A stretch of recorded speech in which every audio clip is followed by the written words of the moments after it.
tal ahí? Ok. Bueno, queremos abrir este evento pues agradeciendo la presencia pues, de todas las personas, a nombre de todos los organizadores de este evento, Reporteros Sin Fronteras, periodistas de a pie, El Chamuco y periodistas convocantes. Agradecemos también el apoyo del Club de Periodistas, que nos proporciona de manera gratuita pues, las instalaciones y este equipo para llevar a cabo el evento.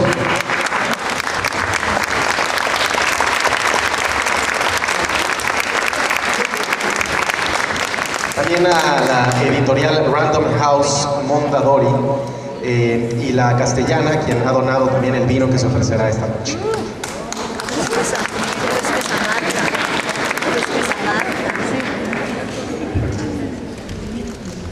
Los exiliados o desplazados son hermanos de una misma circunstancia, aunque el territorio en que se encuentran sea distinto. Viven y enfrentan las mismas condiciones de inseguridad e incertidumbre que les genera haber sido arrancados de su patria y de su tierra, de su hogar y de su familia. El exiliado es aquel que fue obligado a tomar la decisión de buscar el cobijo en otro país, con los riesgos que ello implica. Cruzar la frontera con su familia siendo arrestado o viviendo ocultos por unos días mientras se resuelve su situación migratoria, sin poder salir a la calle, sin poder trabajar. Estas son las situaciones que han vivido 14 de nuestros compañeros periodistas. Han encontrado cobijo en otros países con el costo de que su vida jamás volverá a ser la misma. El 14 de mayo de 2008, un amigo me informó que había un plan para matarme. Sin pensarlo, tomé a mi hijo y crucé la frontera. Le dije a los de migración que solicitaba asilo a Estados Unidos porque los militares querían matarme. Me llevaron a un cuartito, me interrogaron y luego me llevaron a un centro de detención donde permanecí 7 meses hasta que fui puesto en libertad con un documento humanitario, pero hasta la fecha mi petición de asilo sigue en proceso. Este es el testimonio de Emilio González, mayo 2008, actualmente exiliado en Estados Unidos. Fue el 10 de diciembre de 2009, después de recibir varias amenazas a mi teléfono, donde me decían, tú eres el que sigue. Así lo recordó Ricardo Chavesen, diciembre de 2011, al dar su testimonio del momento en que tuvo que decidir salir del país. Tomó a su esposa, a sus 5 hijos y cruzó la frontera con Estados Unidos. Del otro lado, Ricardo anunció que pedía asilo porque su vida y la de su familia corría peligro. Hasta la fecha sigue en espera de su audiencia en una corte de Estados Unidos para resolver su petición. Dicen los especialistas en psicología que el exilio es una de las pérdidas más difíciles de superar porque te arrancan de forma violenta de todo y te lanzas sin certeza a otro lugar donde los que te rodean son desconocidos. Reporteros Sin Fronteras tiene registrados a 14 periodistas mexicanos que actualmente están en esta situación. Otra parte de esta historia son los desplazados a quienes la ONU define como personas o grupos de personas que han sido forzadas o obligadas a abandonar sus hogares o lugares de residencia habitual, en particular para evitar los efectos de un conflicto armado. Situaciones de violencia generalizada, violaciones de derechos humanos, entre muchos otros. Reporteros Sin Fronteras tiene registrados a 12 periodistas en esta situación, quienes trabajan en distintos estados de la República, de los cuales tuvieron que huir por la falta de garantías para seguir ejerciendo su trabajo como periodista, por estar bajo amenaza y porque el Estado ha sido incapaz de garantizar su seguridad y su protección. El desplazamiento en sí se transforma en una situación de vulnerabilidad para quienes están bajo esta condición, porque enfrentan una serie de situaciones de precariedad que el Estado no ha querido ver ni resolver. El desplazamiento de periodistas tiene diferentes impactos. Los periodistas obligados al desplazamiento han tenido que dejar de hacer periodismo y dedicarse a buscar cómo sobrevivir. Eso provoca que la sociedad deje de recibir información y se vulnera su derecho a saber, a estar informado. La mayoría de los periodistas desplazados, salvo algunas excepciones, son abandonados por sus propios medios para los que laboraban. Para deshacerse del problema, los directivos, en más de un caso registrado, le dijeron al periodista: sí, vete, ahí luego te pagamos tu salario, pero el salario nunca llegó. Las instituciones han fracasado. Los periodistas desplazados tienen que intentar sobreponerse al miedo y comenzar a ir de oficina en oficina pidiendo que las autoridades los apoyen con lo más fundamental para sobrevivir: vivienda, comida y salud. De puerta en puerta pasan del mecanismo de protección a periodistas y defensores del gobierno federal al mecanismo de protección a periodistas del Distrito Federal, que debe evaluar su condición para apoyarle en un plazo de 30 días o más. Luego deben de ir a una fiscalía especializada de atención a delitos cometidos contra periodistas, a la Comisión Nacional de los Derechos Humanos. En las oficinas del Estado, en común denominador son respuestas lentas y deficientes. No hay respuestas concretas, solo promesas. No sé quién me ha torturado más, si mis secuestradores o quienes hoy no me dan una respuesta ante la desesperación de no tener a dónde ir y de qué vivir, dice uno de los periodistas desplazados. Los periodistas exiliados y los desplazados no son los periodistas de nadie, son nuestros. Estas son palabras de Malvina Flores Martínez, representante de Reporteros Sin Fronteras en México. A continuación pasaremos con nuestro primer periodista, autor, y quiero presentar a ustedes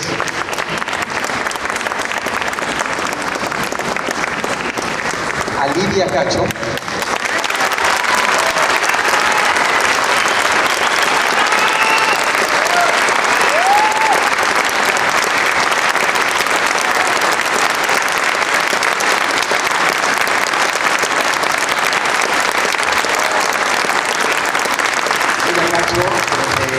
Muchos otros reconocimientos. En 2008 recibió el Premio Libertad de Prensa, entregado por la UNESCO, y en 2012 el Premio Thomson Reuters Honorary Journalist Award. Adelante.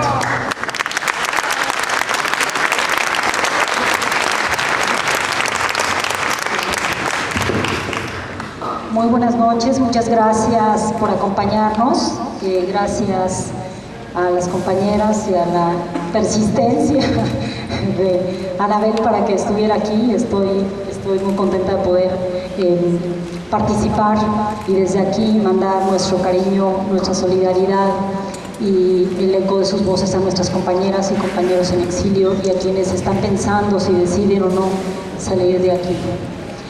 Normalmente platico, esta vez quiero compartirles un breve texto, lo quiero leer para ustedes. Es un texto muy íntimo que no iba a ser público y justamente lo escribí en un momento en el que había salido del país y por las amenazas no estaba segura de si debía o no volver, y tengo la fortuna de haber tenido las posibilidades de regresar, pero no todas las y los compañeros lo tienen, y lo quiero dedicar a ellas y ellos. Se llama No quiero perder la cabeza. Despierto, doy vuelta con pocas ganas de abrir los ojos por completo. El reloj marca las 3 de la mañana. Toco mi cuello y lo acaricio mientras hago respiraciones profundas. La oscuridad invade mi habitación, mi respiración se corta. Necesito encender la luz para reconocer en dónde me encuentro. El aroma de este sitio no me es familiar. Por fin mi mano encuentra el botón para encender la lámpara.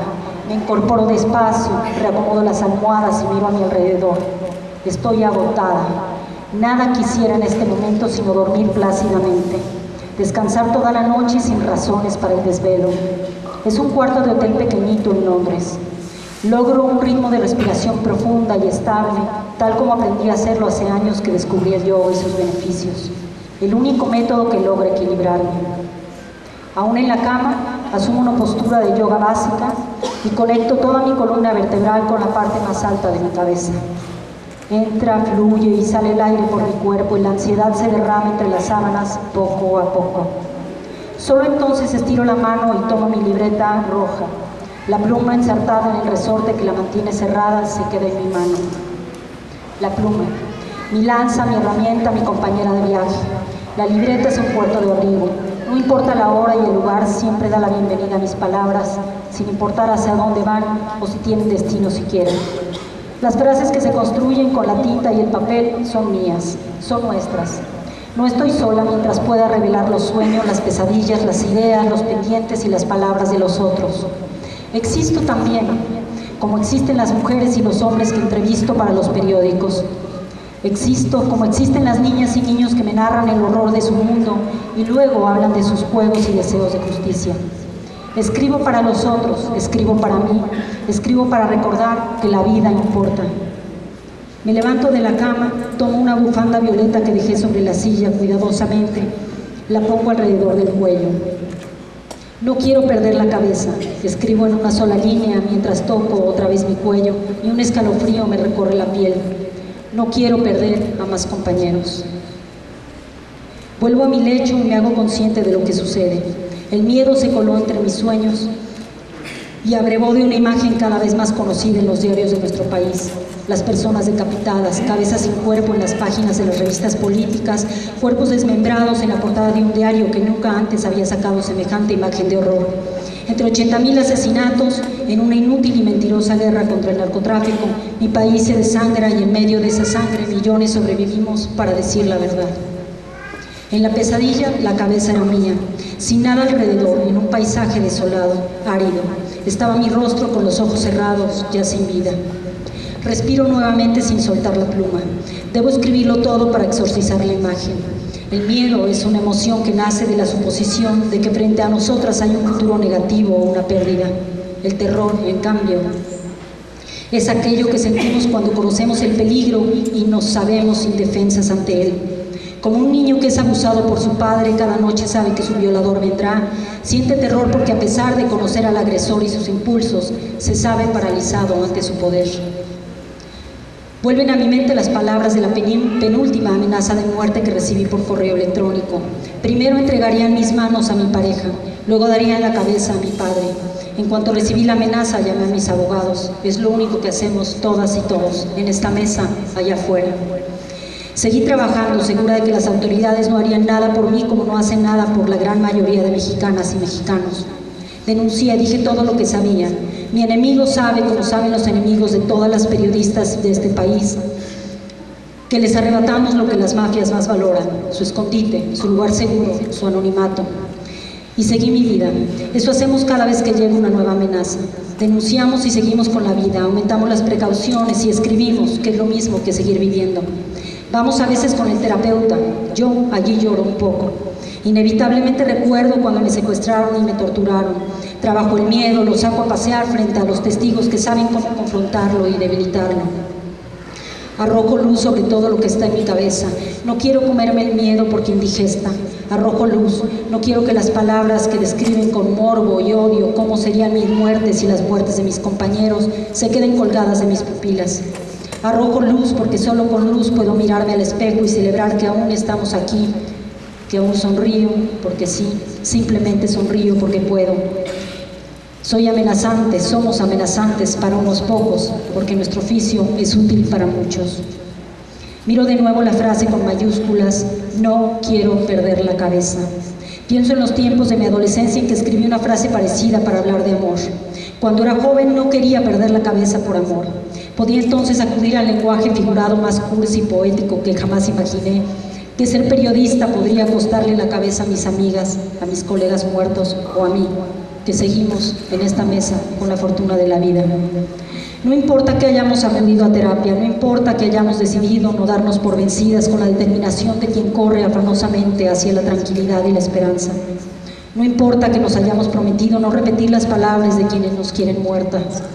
Las palabras de ellos como las nuestras y las de otros periodistas. Viven entre nosotros y tienen su propio peso, su forma y su certeza.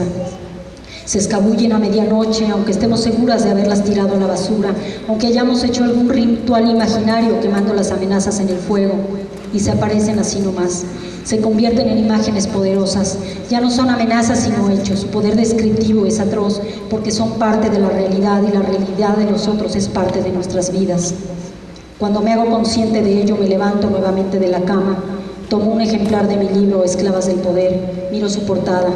Para eso estoy allí, para hablar de mis investigaciones, de las mafias que compran y venden seres humanos. Llevo a la cama el libro, un libro que está vivo porque en él transitan las vidas y palabras de cientos de personas que a diario confían, aunque sufran, que sueñan, aunque temen, que conocen la libertad aunque estén esclavizadas o sean esclavistas. Los libros, nuestros reportajes, son vidas latentes resguardadas en tinta y en papel. Vienen a mí las palabras de Luis Racionero citando a Cervantes. Dice que la realidad es un camino, no una posada. Recordarlo me hace consciente de que nuestro trabajo como reporteras es un fragmento de andares comunitarios que nos ayudan a aprender a ser personas capaces de mirar diversas realidades e imaginar futuros promisorios. Me cobijo, toco la bufanda que ha entibiado mi cuello y ya relajada me hago consciente de todo lo que me rodea. Una habitación que no es mía, una maleta con ropa barata y con mi cámara fotográfica, una botella de agua, una cobija tibia que me resguarda del frío, mi pluma, mi libreta, mi libro escrito luego de 5 años de investigación, mi soledad. Entre todo ello estoy yo, pero estoy viva, estoy entera, estoy respirando sana y salva. Bebo un poco de agua, escribo en otra página, no perderé la cabeza. Como si supiera rezar, suplico que no muera un compañero más. Pido que no tenga que huir con lo opuesto a otra reportera de provincia. Suplico que estén protegidas las amigas, los amigos desplazados. Cierro la libreta, respiro profundamente y pienso cuán poca gente entiende lo que pasa en la vida de las reporteras cuando nos vamos a dormir.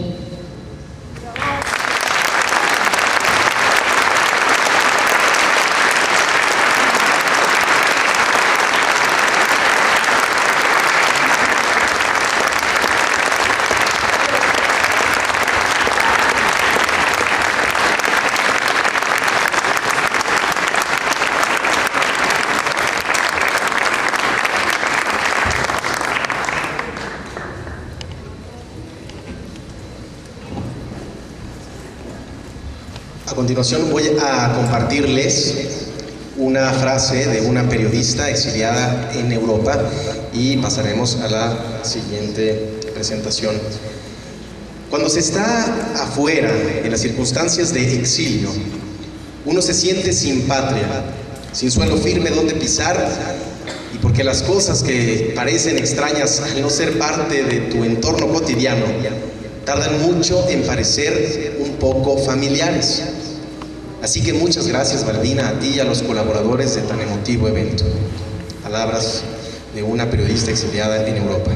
Y a continuación, en nuestra segunda presentación, es la periodista Anabel Hernández.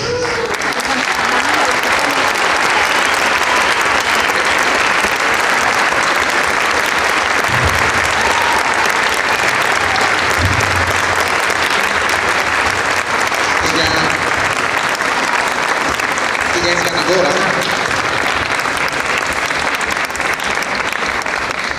en 2012.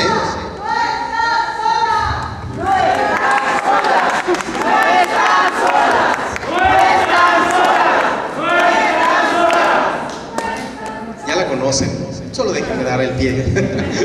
Es ganadora en 2012 del Premio Pluma de Oro de la Libertad, otorgado por la Asociación Mundial de Periodistas y Editores de Noticias. Ahora sí, Anabel Hernández.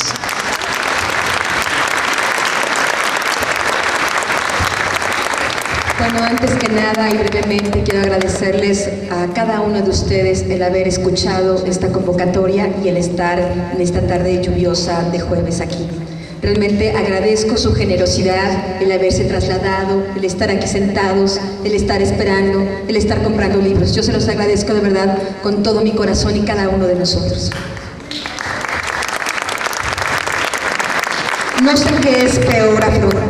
No sé qué es peor: afrontar la realidad de que no hay ninguna instancia de gobierno que quiera y pueda proteger la libertad de expresión y prensa, y por lo tanto a los periodistas, o seguir en esta simulación que se ha vuelto perversa, en la que los gobiernos estatales y federal tienen instituciones que fingen estar para proteger a los periodistas y sancionar a quienes nos matan, nos intimidan o nos acorralan para silenciarnos.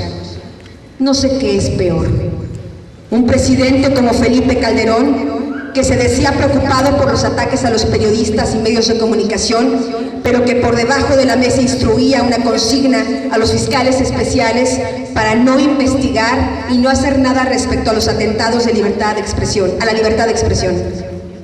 ¿O es peor que el actual presidente Enrique Peña Nieto ni siquiera menciona el tema de la libertad de expresión y los ataques a periodistas como si no pasara nada?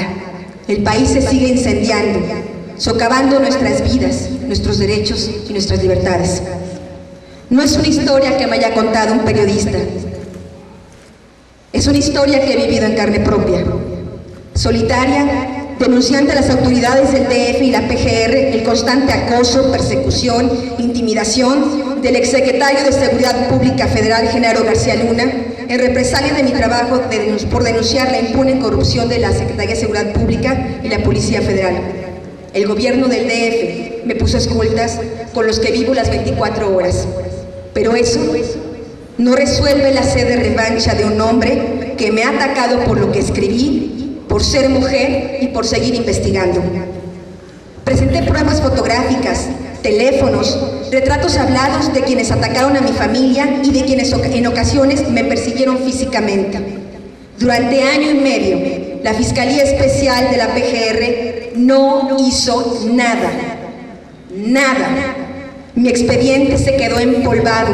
Ni siquiera se tomaron la molestia de anexar los reportajes y libros que originaron el hostigamiento e intimidación de García Luna.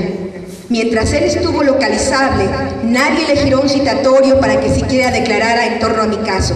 Hoy, que está en Miami, refugiado, disfrutando de su riqueza mala vida, lo pretenden citar a declarar y no lo encuentran.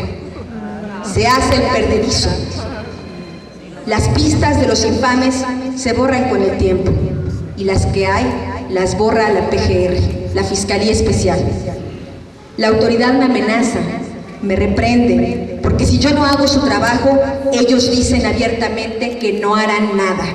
La fiscal telefonea de vez en vez, es amable, pero no resuelve nada. Finge, como ha fingido en el más de año y medio que lleva al frente de la Fiscalía. El mecanismo no es diferente. Hace unos meses, en el Tecnológico de Monterrey, Campus Guadalajara, en una conferencia, una alumna me preguntó sobre el trato de privilegio que teníamos los periodistas famosos sobre los que no lo son. Sonreí. ¿Trato diferenciado? A todos nos tratan igual de mal. Ingresé al mecanismo porque se me dijo que era la única manera en hacer que el gobierno del DF mantuviera los escoltas que hasta ahora me han protegido. Entré.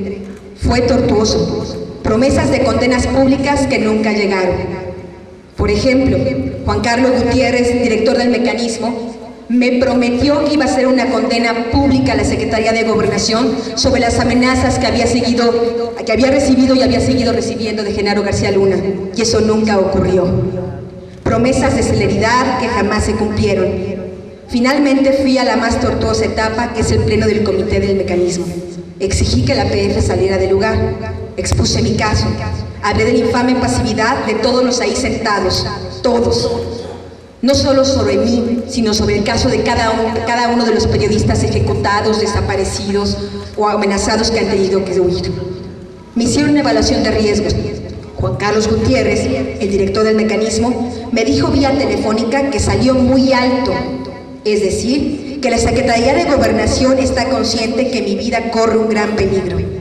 Cuando le dije que me entregara por escrito lo que me decía verbalmente por teléfono, tardó un mes en entregarme mi análisis de riesgo, el cual por supervivencia elemental me era muy importante. Ese mecanismo no es así con Anabel Hernández. Ese mecanismo es así con todos los periodistas de este país. Yo lo sé, Eso es lo que sufren mis compañeros periodistas en el exilio y desplazados. Y por eso estoy aquí. Hasta el día de hoy, este funcionario y sus esbirros me amedrentan, amenazan con cazarme, eliminarme, darme un escarmiento. Pobres. No entienden ni lo entenderán. Para mí hay tres cosas que representan el aire, el agua y el alimento que me mantiene viva: mi corazón, mi familia y el periodismo. No puedo vivir sin ninguno de los tres.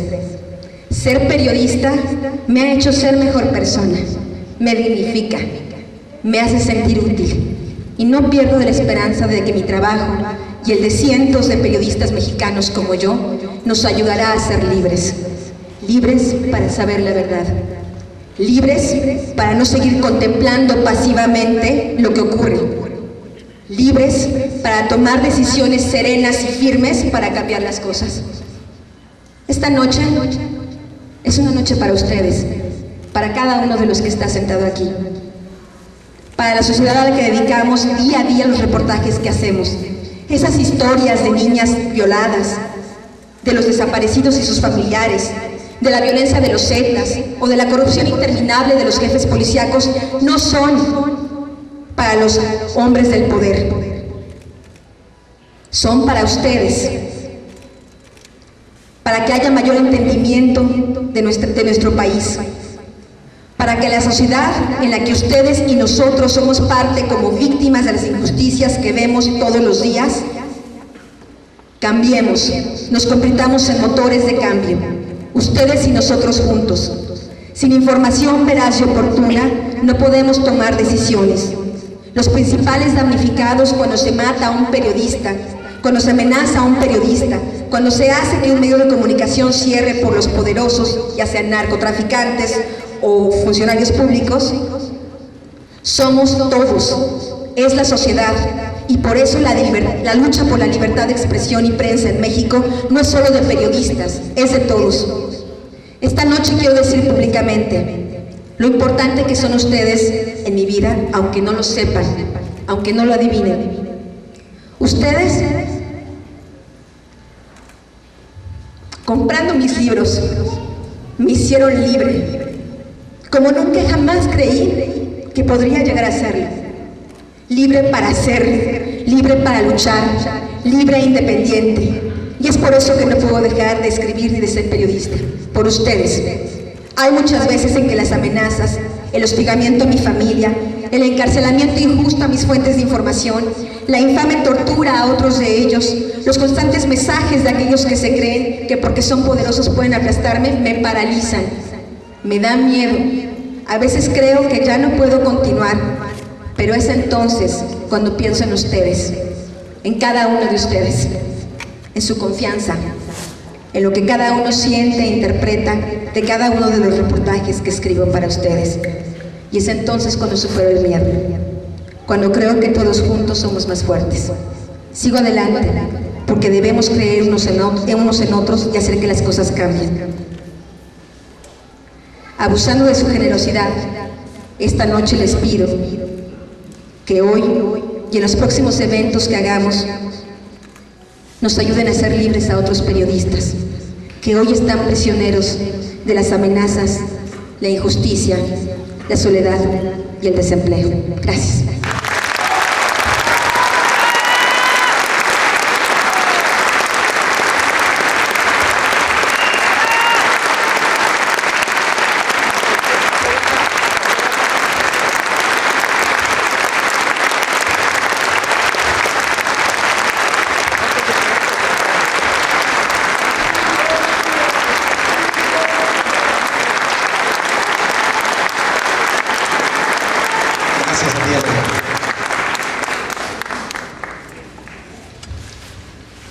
Acá estoy, sigo escribiendo. No me quejo, estoy vivo y estoy lejos. Eso es lo mejor, aunque en ocasiones la melancolía cala fuerte. Periodista refugiado en Europa también. Nuestra siguiente presentación en este año la Fundación Nieman del periodismo en Harvard le entregó el premio Louis M. León. Ella también es cofundadora de la red de periodistas de a pie. Marcela Turati.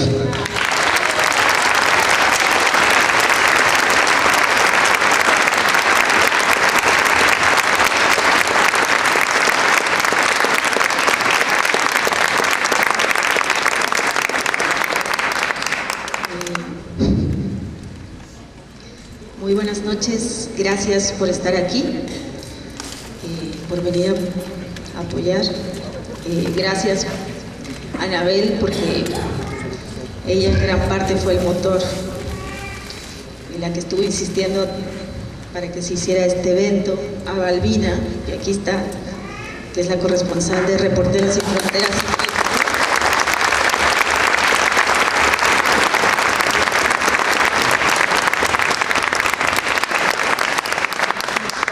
Me pongo muy nerviosa.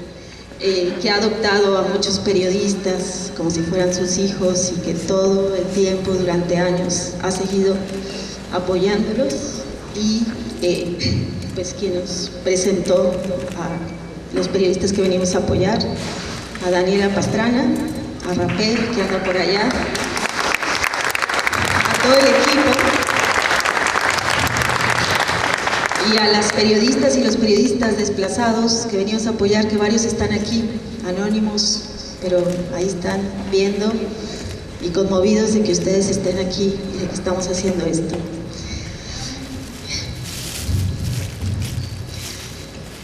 Y bueno, como verán, me cuesta a veces mucho trabajo hablar en público. Yo siempre digo que por eso escribo. Me cuesta mucho. Y yo estaba acostumbrada siempre a estar de ese lado donde están los periodistas, ¿no? Pero de pronto, desde hace varios años, pues me ha tocado estar aquí, de este lado de la mesa, y en eventos por la defensa de la libertad de expresión. Ha sido a partir de este momento tan crítico que vive la prensa mexicana, que vivimos los periodistas, en estos últimos años de violencia extrema, en los que se ha desatado una cacería, una verdadera cacería contra periodistas. Y varios periodistas como yo optamos por involucrarnos y por tomar partido. Nos ha costado mucho, ¿no? Vida personal, tiempo, esfuerzo, robar tiempo de nuestros reportajes, ¿no? Regaños de los jefes. Y de haber sido periodistas criados y educados con la escuela de que el periodista tiene que ser objetivo, que no se tiene que involucrar en nada, que no se tiene que organizar con otros. De pronto, el sexenio pasado creo que a todos nos removió en lo más hondo, y de pronto, por lo menos, bueno, yo y otros reporteros y con mis amigas y las colegas con las que fundé la red de periodistas de a pie, pues la emergencia nos hizo empezar a dar talleres para periodistas, y un día, de repente nos dimos cuenta que ya estábamos tomando la avenida Reforma y marchando por las calles, y ya éramos ciudadanas también, ¿no? Ese día fue un parteaguas para todas y todos. Estábamos pidiendo que cesara la impunidad. Ya había muchos periodistas muertos, había muchos desaparecidos, y como siempre no se investiga nada. Ese día no sabíamos ni cómo tomar la calle. Me acuerdo que estábamos tratando de hacer nuestras pancartas afuera de un Starbucks, pintando, y llegaron gente de ONGs, amigos de organizaciones de derechos humanos, y nos daba pena empezar la marcha porque no sabíamos, nunca habíamos hecho una marcha como periodistas. Nosotros siempre cubríamos las marchas. Entonces le dijimos a los de las ONGs así de que por favor ayúdenos, qué se hace, cómo se toma Reforma, ¿no? Entonces ellos se pusieron enfrente, se pusieron las mordazas, y nosotras ahí vamos atrás. Y ellos se burlaban mucho de nosotros, nos decían, ya ven cabrones, lo que se siente bien feo, y ustedes siempre burlándose, ¿no? Entonces ahí vamos pues marchando, y no sabíamos qué hacer. Me acuerdo que llevábamos unas pancartas, y que de repente llegaba algún cronista amigo, y entonces yo le decía, oye, ¿me detienes mi pancarta mientras te entrevisto? Entonces ya iba yo tomando nota, y luego ya él me decía, ahora tú deténmela a mí para que yo te entreviste a ti. Y entonces nos íbamos entrevistando mutuamente y al final, cuando llegamos a la Secretaría de Gobernación y cuando nos despedimos o fuimos a un bar, decíamos, y ahora, ¿quién va a hacer la nota? Porque nosotros somos protagonistas, ¿no? Ahora, ¿quién va a firmar esto si nosotros nos estamos entrevistando entre nosotros? Ese momento fue muy importante porque dijimos, aquí ya rompimos una barrera y tuvimos que tomar partido. Aquí tuvimos que tomar una postura política frente a lo que estaba pasando. De pronto también por la circunstancia, por lo menos en la experiencia de la red, pero yo sé que en la mayoría de las organizaciones nos convertimos en central de crisis. En algún momento estás en un día de cierre, el editor te está persiguiendo para que ya entregues tu reportaje y tú vas bien atrasada y te entra una llamada telefónica y pueden ser unos reporteros de Veracruz que piden atención psicológica, que están todos en crisis. Puede ser un periodista que te dice, están a punto de venir por mí, ¿dónde me escondo? Y entonces, pues como central telefónica, tratando de conectar con Reporteros Sin Fronteras, con Artículo 19, con quien se pueda, intentando hacer algo. Pero estábamos esos primeros años en los temas que decimos más evidentes, ¿no? Pidiendo justicia por los desaparecidos, por los asesinados. Empezaron los ataques a los medios de comunicación, los rafagueaban. Luego surgió esta crisis de los rehenes, cuando tomaron a 4 periodistas como rehenes en Coahuila. Y no habíamos visto el tema del desplazamiento. Son de esos temas que no son estruendosos, ¿no? Pues, que la gente dice, bueno, pues no los mataron, ¿qué más? ¿No? Está vivo. Son temas que no ganan terreno y que quedan invisibilizados. Habíamos escuchado que había un grupo de reporteros exiliados en Estados Unidos, incluso yo tenía un amigo que había tenido que salir del país, se fue a España por amenazas, que supuestamente eran del narco y que hoy creemos que venían del mismo gobierno y del mismo García Luna, ¿no? Un día una amiga del Paso, Texas, me contó y me dijo, fui a hacer un reportaje de estos periodistas que están desplazados en Texas y al terminar de platicar y de entrevistar a uno de estos muchachos, me preguntó que si podía cortarme el césped de mi casa y me quedé muy sorprendida, ¿no? Eso nos movió mucho en la red y decíamos, pues claro, ¿de qué viven? ¿Qué están haciendo? Entonces nos dimos cuenta que en Estados Unidos no podían trabajar, que mientras dure el juicio, y los juicios pueden ser de años, los juicios por asilo, el gobierno no les permite trabajar y tienen que hacer de todo. Esa Navidad, en la red, hicimos una colecta navideña, juntamos algo de dinero, alguna gente, varios periodistas como que aportaron, estos 4 reporteros nos dieron sus testimonios, pero había muchos más periodistas desplazados. Y un día me tocó a mí cruzarme de Juárez al Paso para llevarles el dinero.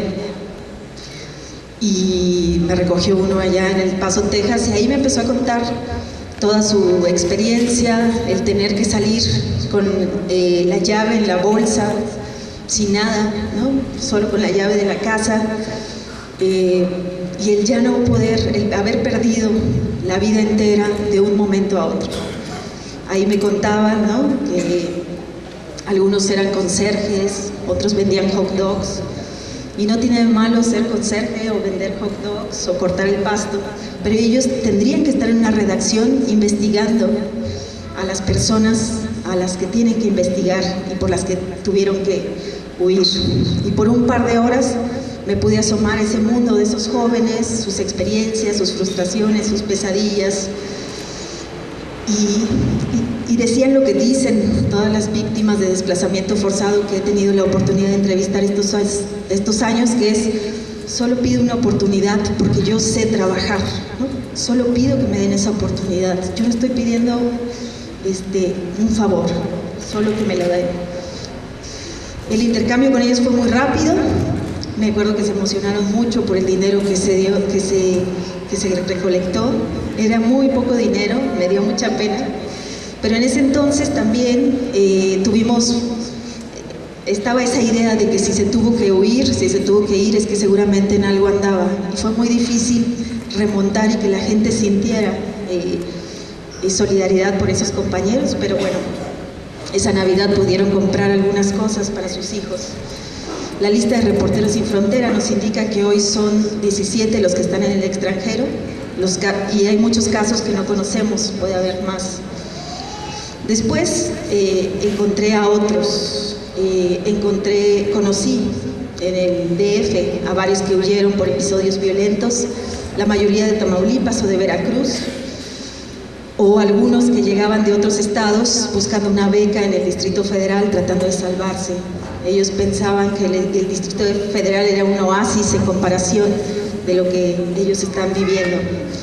Entonces, a estos reporteros también me empecé a encontrar otros en las redacciones de algunos periódicos, porque sus jefes habían decidido rescatarlos, entre comillas, y traerlos a las oficinas centrales, porque las cosas en Veracruz, principalmente, estaban muy difíciles después de que asesinaron a la compañera Regina Martínez y a los otros 3 fotógrafos y reporteros.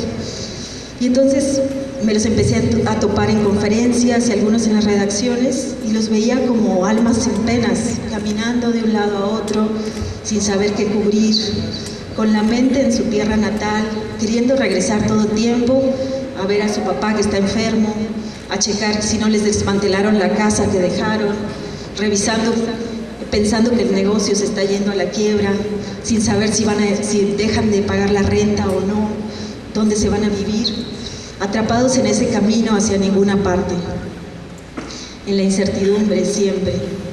Y esa incertidumbre, me dijo uno un día en un bar, eso es lo que nos mata, ¿no? Varios de ellos renunciaron o fueron despedidos porque no funcionaban ya para el trabajo. Sus jefes decían que sus actitudes no ayudaron, y algunos ya querían que los despidieran, hicieron todo para que los despidieran. Uno de ellos, me acuerdo mucho, que se quejaba y decía: a mí nadie me preguntó para traerme aquí y no hay un plan en esta redacción para mí, yo lo que quiero es regresar ya a Veracruz. La mayoría no aguantó, regresó a su tierra natal, a pesar de que estaban amenazados de muerte, y ahí están todos los días jugándoselas, viendo cómo le hacen para sobrevivir. Se sentían muy solos en el DF, sentían que estaban aislados y que los demás reporteros no los entendían. Después, en un foro, también en Texas, conocí a otro reportero que se llama Miguel Ángel, que también huyó de Veracruz, y me acuerdo que nos dejó a todos los presentes impactados, porque nos contó que habían masacrado a su familia y poco después mataron a sus compañeros de trabajo. Y él dijo: yo lo único que pude hacer fue correr hasta que me alcanzó la noche y aquí estoy. Y ahí estaba en Texas pidiendo asilo, se lo acaban de dar el mes pasado. Y poco a poco, y bueno, gracias a Balbina, gracias a varios, a Mike del Comité de Protección a Periodistas, en un café encontré y conocí a otros periodistas que están acá, que son los que nos convocaron y los que nos mueven para este evento. Nos sentamos en una mesa de café y empezaron a contar esas expresiones que yo copié en una servilleta, sobre todo ese camino lleno de puertas falsas que tuvieron que tocar y que nada se concretaba. Entonces algunos decían: antes que psicólogo necesitamos trabajo, tuvimos trabajos temporales aquí en el DF, pero ya se nos acabaron. En los mecanismos de gobierno solo nos engañaron, nos revictimizaron, fuimos sus conejillos de indias. Uno ya sabe qué esperar de los malandros, pero no está preparado para que la gente que te tiene que ayudar te trate así. Otro decía que cuando recibe una llamada de donde huyó, vuelve a revivir todo porque no lo ha superado. Y empezamos a explorar rutas, qué podíamos hacer, pero siempre surgía un obstáculo. Todo, ahí me di cuenta, es más difícil para ellos, por su condición de forasteros, por falta de redes familiares, por falta de lo básico, porque no tienen alguno de ellos pues ni muebles para empezar de nuevo, porque tuvieron que huir solo con la llave en la bolsa y a un sitio desconocido. Si les decíamos, bueno, renten una casa, alguien decía: no podemos rentar porque no tenemos un aval. Bueno, el seguro popular, tú estás enfermo, seguro de salud, seguro popular, no traemos papeles de identidad, los dejamos todo allá y nos los están pidiendo. Trabajo, y le dicen: nadie nos conoce, nadie da referencias para que podamos trabajar. bueno, pues tratemos de que freelanceen, de que hagan trabajos independientes. Me dicen, lo haríamos si tuviéramos internet, pero no podamos contratar teléfono, porque estamos en un cuarto ajeno, porque estamos en una casa ajena y porque no alcanza para más. Entonces, todas estas respuestas mostraba todo el cuadro de lo que es el desplazamiento forzado, de muchas veces de una amenaza sin rostro, y ese volver a empezar, y la identidad también a prueba. Unos de ellos estaban buscando trabajos vendiendo tacos, en una maquiladora, lo que sea. Nosotros decíamos, pero lo que queremos, y eso recuerdo que también les decían a ver, es que ustedes sigan reporteando. Su deseo más hondo, el más recurrido, era dejar de estar en la incertidumbre, aferrarse a una tabla, salvarse del naufragio, pisar tierra firme, sembrar una planta, llegar a algún lugar, echar raíces. Eso. Y por eso empezamos a trabajar, por eso se hizo la subasta de los caricaturistas, y por esto se está haciendo ahora este conversatorio, venta del libro. Y también yo propongo que quienes no puedan o no quieran comprar un libro, pues que dejen dinero. Aquí tenemos unas cajas, si quieren dejar 20, 50, 100 pesos, porque no quieren o porque ya tienen, o 5 pesos, porque ya tienen nuestros libros o porque quieren evitarse nuestros libros, no importa. Pero lo que queremos es apoyar a estos compañeros. Es un apoyo, yo sé, es hoy por ellos, mañana puede ser por cualquiera de nosotros. Son estos héroes que están entre nosotros, que día a día se levantan con una sonrisa, haciendo un nuevo intento de salir a la ciudad a la que llegaron, para que esta ciudad los adopte y les dé esa oportunidad que están esperando y que están construyendo. Entonces, les agradezco mucho por venir y lo que puedan hacer.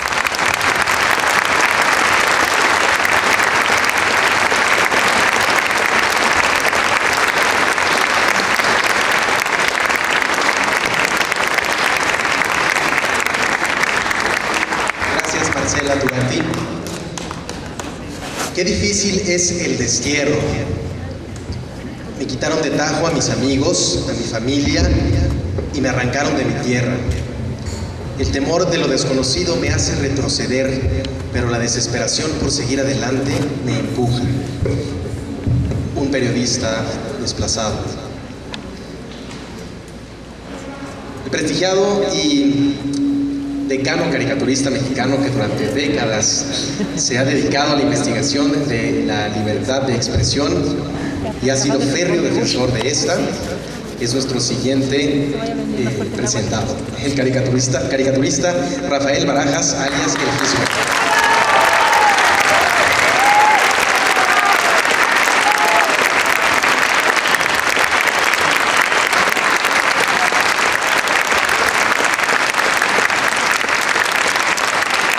Ahorita que le gritaban a Marcela, a Lidia, a Anabel, el no estás sola, me acordé que tuvimos un presidente al que le gritaban no estás sobrio. Pero no venimos a hablar de eso.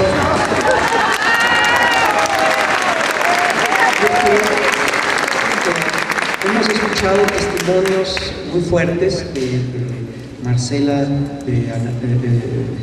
de Lidia, de Anabel, y yo creo que estos testimonios, que son muy intensos, necesitan venir acompañados de cifras precisas, y son cifras muy fuertes.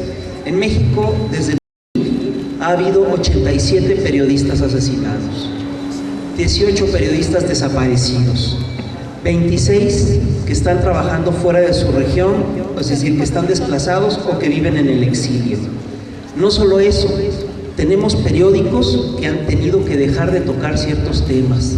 Hemos tenido casos de persecución muy agresiva contra periodistas específicos, y una cosa que es muy grave es que todo esto se da obviamente en el contexto de un país que está infiltrado por el crimen organizado, que está cribado por el crimen organizado, Y tenemos además un porcentaje muy alto de las agresiones contra periodistas han sido perpetradas por autoridades federales y estatales. Las cifras obviamente nos obligan a pensar que no estamos ante fenómenos aislados, sino que estamos ante todo un proyecto y ante toda una forma de censura. Y yo lo que voy a tratar de hacer en 5 minutos, si es que puedo, es tratar de encontrar el cómo funciona y en qué marco se inscribe esta agresión a los periodistas. John Milton había dicho en el siglo XVIII: quitadme todas las libertades menos la de poder pensar y expresarme según mi conciencia. Sin lugar a dudas, la libertad de expresión, la libertad de información, está ligada a la libertad de conciencia. El nivel de libertad de una sociedad se mide por el nivel de libertad que gozan los periodistas de esa sociedad. A todo lo largo de la historia, los grupos de poder han buscado controlar las mentes y han buscado controlar la información. Cada sociedad tiene una prensa, tiene un medio, un proyecto periodístico que es fiel reflejo de las estructuras del poder. Ustedes recordarán que en tiempos del PRI, que era una estructura vertical, autoritaria y muy corrupta, teníamos un periodismo muy corrupto y que repetía de manera vertical lo que decía el poder. Hoy en día las reglas del juego han cambiado. Yo estoy convencido de que la sociedad ha peleado por ampliar los márgenes de lo que se puede decir en el país, y en este sentido quiero decir que tenemos entre los periodistas verdaderos héroes civiles. Estoy convencido de que Anabel, de que Lidia, de que Marcela son héroes civiles de este país y los tenemos que defender.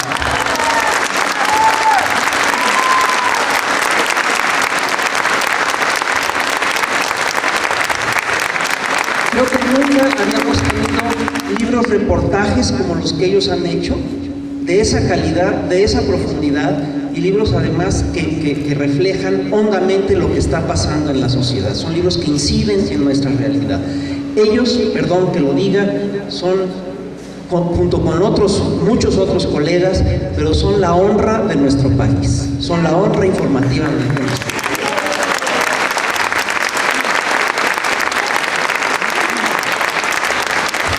Quiero decir que a pesar del esfuerzo de estas gentes, estamos muy lejos todavía de tener una sociedad que se maneja con márgenes amplios de libertad de expresión. Yo estoy convencido de que se ha avanzado mucho, la sociedad ha avanzado mucho, el gremio ha avanzado mucho en materia de libertad de expresión, pero todavía falta mucho por hacer, falta mucho por recorrer, y no solo eso, también es un hecho que las nuevas formas que ha adquirido el poder han encontrado nuevos mecanismos de censura.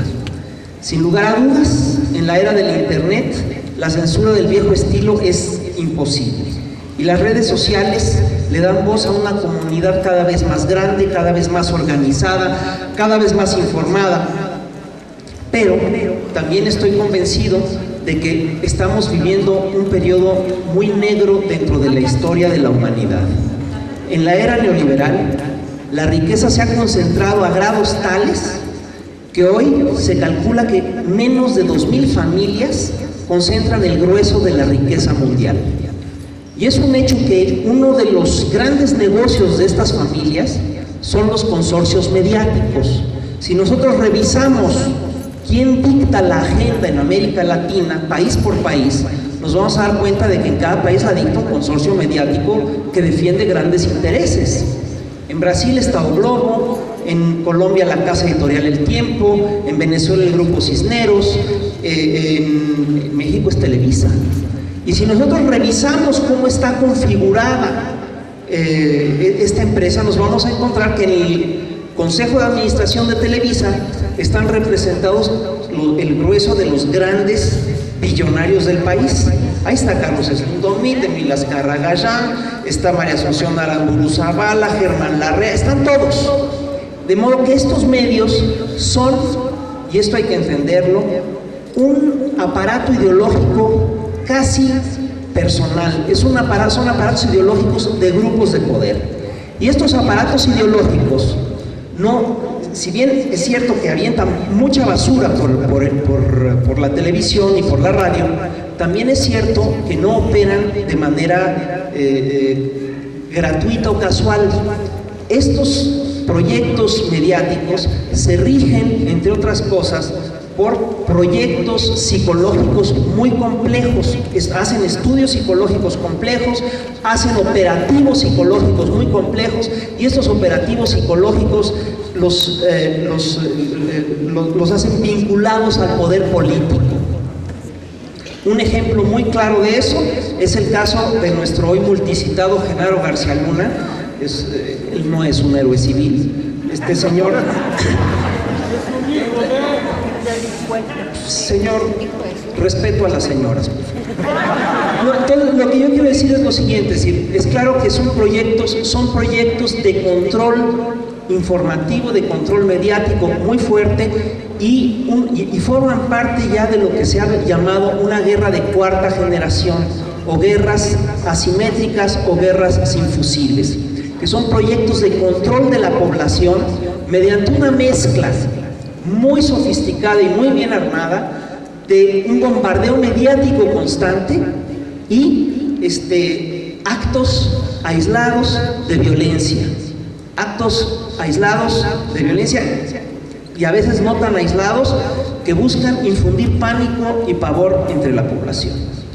Esto es una de las cosas que nos pueden poner en contexto los 87 asesinados, los 18 desplazados, y los 18 desaparecidos, y los tantos desplazados, los 26 desplazados que tenemos en México.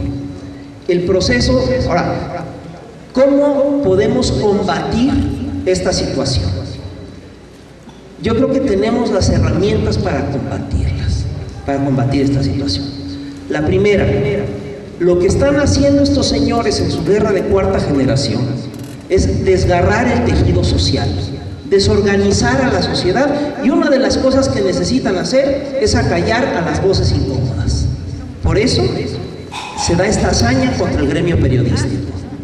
Lo que nos queda hacer ante esta situación es una cosa muy sencilla, es reconstruir el tejido social, y eso es justamente lo que ustedes y nosotros hemos venido a hacer aquí: rearmar el tejido social, hacer crecer las redes de solidaridad.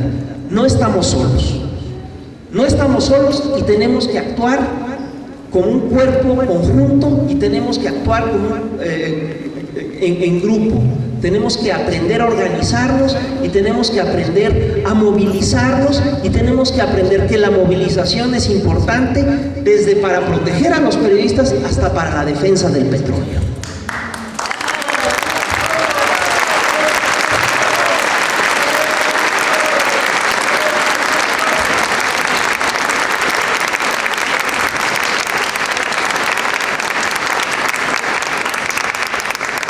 Gracias, Rafael Barajas, el Fisgón.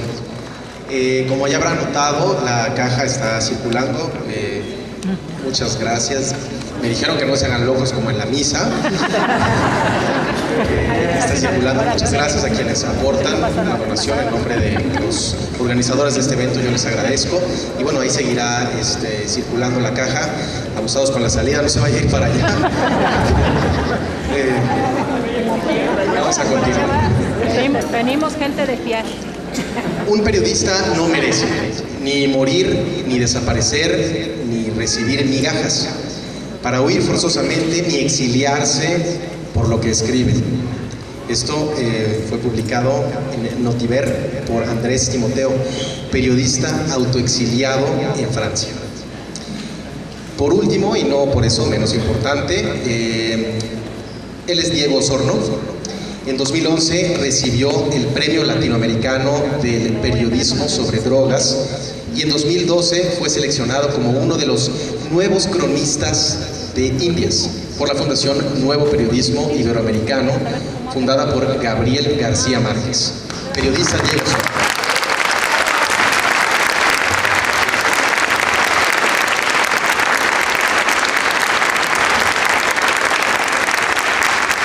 Buenas noches, gracias a nivel por hacer este evento, por siempre compartir tu coraje, irradiarlo para salir adelante en muchos sentidos como gremio. Gracias también a los periodistas de a pie y a esta organización maravillosa que Marcela Turati y Daniela Pastrana han creado, y bueno, a todos los compañeros que participan también, obviamente el Club de Periodistas que siempre ha sido solidario con los periodistas, sobre todo los que venimos de fuera de la Ciudad de México. También estaba pensando ahora justo que para que nosotros pudiéramos publicar estos libros que ustedes ven, se necesitan editores con agallas, y curiosamente compartimos editores todos, como algunos de ellos están por aquí: Andrés Ramírez, Cristóbal Pela, Ariel Rosales, quienes han permitido que se sepan muchas cosas que en los periódicos y en las revistas difícilmente saldrían a la luz pública. Errando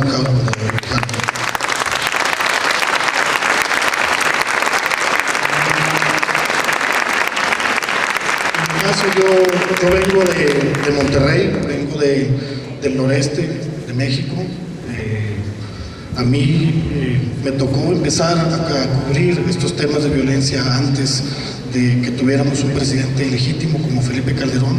En el año 2001 yo hacía la guardia en el periódico en el que trabajaba en aquel entonces, en Monterrey, y recibí el reporte un sábado por la noche de que el ejército había llegado a un pueblo cercano a Miguel Alemán, Tamaulipas, que no queda tan lejos de Monterrey, y fui a dar cobertura en un Volkswagen destartalado con un compañero fotógrafo. Yo tenía 20 años, no tenía ninguna experiencia en el tema, tenía todas las ganas, toda la curiosidad de entender lo que pasaba, los problemas de mi sociedad.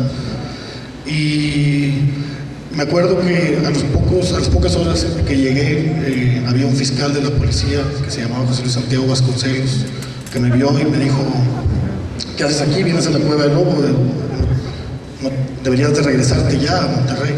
Al final de cuentas, yo conocí a un periodista veterano de Tamaulipas que se llamaba Félix Fernández, y de la mano de él esa semana pude cubrir las noticias de lo que estaba ocurriendo en la región fronteriza con Texas. Félix era un reportero que publicaba sus historias de narcopolítica en semanarios de Tamaulipas, semanarios modestos. Me acuerdo que en los días de esa semana yo entrevisté en algún momento a Vasconcelos y a más funcionarios y a gente, y hablaban de un grupo que se llamaba Los Zetas. En aquel entonces pues parecía un grupo extraño. Yo envié mi nota al editor en aquel entonces. Me estaba quedando a dormir en Miguel Alemán, Tamaulipas.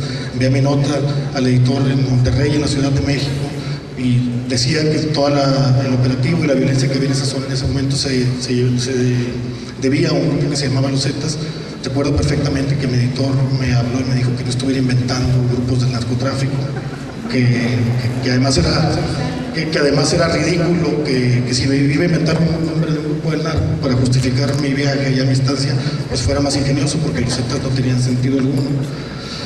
Hoy, desgraciadamente, los Zetas son impronunciables a la fecha en los periódicos de Monterrey, en los periódicos de Reynosa, en los periódicos de Nuevo Laredo, en los periódicos de Miguel Alemán, en los periódicos de Tamaulipas, de Coahuila, de Nuevo León. Es una letra impronunciable, y a nosotros nos tocó ver cómo una libertad de expresión que se celebraba bastante aquí en la Ciudad de México, y que, digamos, tenían los reporteros nacionales, yo me acuerdo mucho y lo digo siempre, buscando el Toallagate, buscando las toallas de los pinos, allá empezaba un retroceso enorme en cuanto a libertad de expresión. Nosotros no compartíamos la euforia por la libertad de expresión, al contrario, el hecho de que se censuraran noticias que ocurrían a la luz del día en estas ciudades y pueblos nos fue minando también otras libertades civiles, ya cuando inició esta política de militarización por el gobierno de Felipe Calderón para tratar de legitimar, tratar de resolver una crisis que era evidentemente política mediante la violencia, mediante el uso de la fuerza, mediante los aparatos que crean miedo, como lo decía Rafael Barajas hace un momento. Nosotros vimos cómo la libertad de expresión que estábamos perdiendo en la ciudad, se expandió y perdimos otras libertades civiles, porque eso es importante. Cuando la libertad de expresión empieza a languidecer, otras libertades se van rompiendo. En el noreste de México, de donde yo vengo, no hay libertad plena de tránsito, no se puede ir por muchas carreteras, no se puede ir a muchos pueblos, no se puede viajar después de ciertas horas, no hay libertad empresarial, no se pueden abrir negocios en muchos lugares del país, en muchos lugares de la zona. Hay, a partir del descuido de la libertad de prensa, la libertad civil, la libertad de expresión, un montón de libertades civiles rotas que ahora hemos tratado de reconstruir en los últimos años. Yo veo en la frontera de la que vengo, a mí me ha tocado también viajar a otros lugares del país, reportear casi todo el norte, todo el noreste. Y hay algo que yo me pregunto todo el tiempo, y es precisamente la falta de narrativa, de voz que hay en esta zona del país, a diferencia de la narrativa o de la visibilización que ya por lo menos hay de la violencia en otros lugares del país. Si yo les hablo a ustedes de Tijuana, ustedes pensarán en el Semanario Z, pensarán en Jesús Blanco Ornelas, pensarán en el periódico Frontera, pensarán en un montón de periodistas y de medios que están dando a conocer lo que sucede ahí. Si les hablo de Sonora, en su dinámica con Sinaloa está Río 12, está El Imparcial, incluso hay muchos periódicos y periodistas haciendo el trabajo, en Ciudad Juárez también, pero pasa algo muy extraño. De Piedras Negras, Coahuila, a Matamoros, Tamaulipas, toda esta zona del noreste no tiene posibilidad de narrar lo que está pasando, y les aseguro que lo que está pasando ahí es todavía más duro y más difícil de sobrellevar que lo que viven las sociedades de Tijuana, de Ciudad Juárez, de Sonora y Sinaloa, que como ustedes saben no es poca cosa. Entonces, en este contexto, el trabajo de los periodistas es prácticamente imposible. Hay un amigo de Greenpeace me decía medio en broma o medio en serio que en la zona del país donde había más notas ecológicas era Tamaulipas, y se atribuía a que bajo el régimen autoritario que hay de un partido que solo ha gobernado, como es el PRI, durante más de 80 años, no se puede abordar los temas políticos de manera cabal, y mucho menos se puede abordar el tema del narcotráfico. Entonces los periódicos quedan prácticamente con notas sobre la contaminación del río Bravo, ¿no? O problemas de tala en el valle de Tamaulipas que comparte con Texas. Yo recuerdo con mucha tristeza que los días posteriores a la masacre de los 72 migrantes en San Fernando, Tamaulipas, uno de los acontecimientos más dramáticos, o una de las mayores masacres en el hemisferio occidental, los periódicos locales al día siguiente no publicaron la nota, buena parte de ellos, o si la publicaron en interiores, y no porque los editores eran unos imbéciles, sino por una cuestión de supervivencia.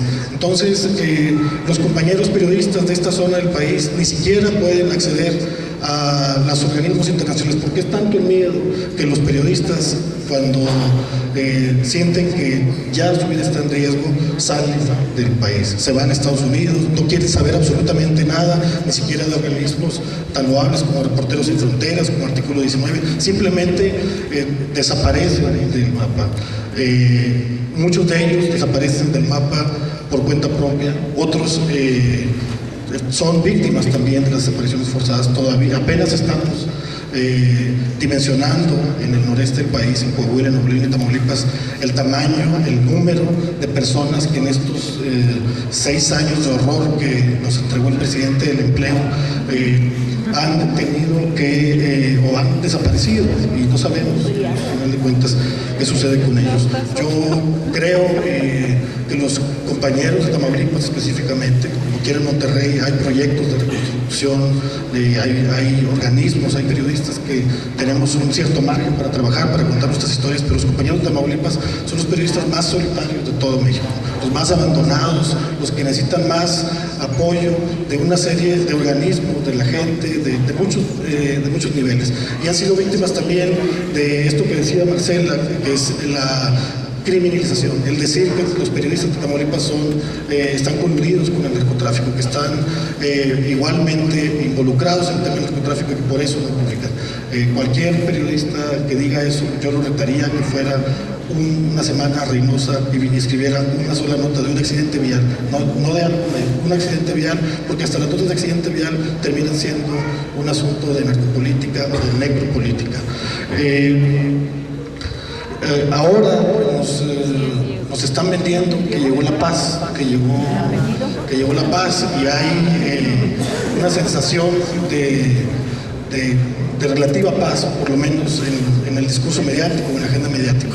Pero nosotros vemos allá, los periodistas que trabajamos en esta zona, que es una paz falsa, es una paz porfiriana, es una paz sin justicia, es una paz que cubre un montón de casos precisamente de personas desaparecidas, así como se desaparecían personas en el sexenio pasado, algunas de ellas, de esas desapariciones cometidas por los órganos oficiales de gobierno, así se está desapareciendo ahora la guerra, con trampa, con manipulación de estadísticas, con una mayor presión a los medios de comunicación, mucho mayor que antes todavía, y hay un sentimiento, yo creo que peor que el de los años pasados, un sentimiento de orfandad. Yo me reúno cada miércoles que estoy en la ciudad con familiares de desaparecidos en una plaza pública de la ciudad, y el número crece cada semana, crece de manera preocupante. Hay periodistas desaparecidos también, oficialmente algunos de ellos están en las listas que se manejan a nivel nacional. Hay como 12 que no están incluidos en la lista porque sus familiares tienen miedo, no quieren ni siquiera que su nombre se maneje más por recibir ellos también amenazas. Entonces, esta paz es una paz falsa porque la narcopolítica sigue, la necropolítica sigue también, esta cosa que es beneficiarse de la guerra contra el narco, estos empresarios, estos generales, estos policías, estos alcaldes, estos personajes que aprovecharon la crisis de legitimidad de Calderón y el lanzamiento de esta guerra para beneficiarse ellos mismos y construir sus propias agendas en la región. Yo quisiera, por último, hablar de que no solo somos los periodistas los que estamos enfrentando y alterando esta situación, hay de todo, hay traileros, hay gremios como albañiles, hay gremios de taxistas, de muchos tipos, mecánicos que no tienen la posibilidad de articular como lo estamos haciendo nosotros gracias al trabajo que hace, por ejemplo, Marcela y Anabel, y de poder visibilizar esto. Pero esta tragedia es una tragedia realmente social, humanitaria. Esta situación es bastante preocupante. Yo, en lo personal, he decidido adoptar un desaparecido. Yo estoy buscando también a una persona desaparecida. Es un poeta que desapareció en 2008, un poeta que yo conocí antes de desaparecer, se llama Samuel Noyola, y para terminar solo quería leerles un pequeño poema que cada vez que escribió Samuel antes de desaparecer, que cada vez que lo leo pienso en los colegas que están en medio de esta nebulosa como la que compartió Lidia, esta situación de incertidumbre personal, al ver cómo se va acercando la amenaza constantemente. El poema se llama Elegía y es muy breve. Soñé con un amigo que está muerto. No sé si por furia o alegría nos empezamos a golpear. Ya no sé si le pegaba a la muerte o al amigo. Muchas gracias.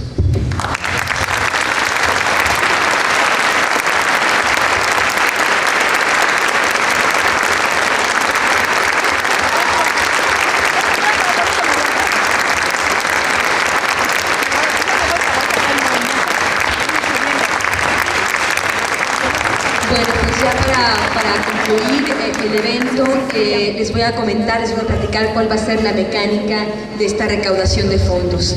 Por cada libro que ustedes compren, cualquiera que sean los ejemplares, se va a donar el 40% de cada uno de esos libros para el Fondo de Protección a Periodistas. Además, esta tarde la editorial Random House Mondadori me comunicó que ellos a su vez van a donar el 5% de lo que se recaude esta noche, más las regalías que cada uno de nosotros va a donar de lo que se recaude esta noche, todo para el Fondo de Protección a Periodistas.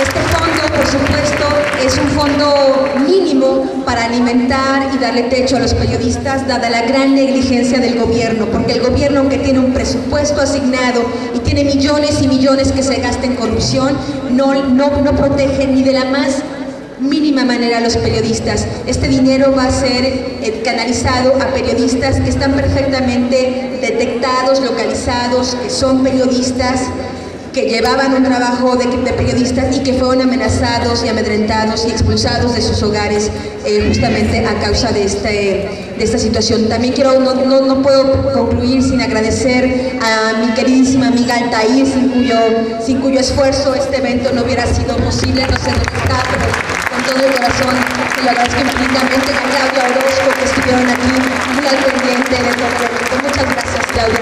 Y gracias a ustedes, y a comprar libros y a donar, porque hoy es la noche de la solidaridad con la libertad. Gracias.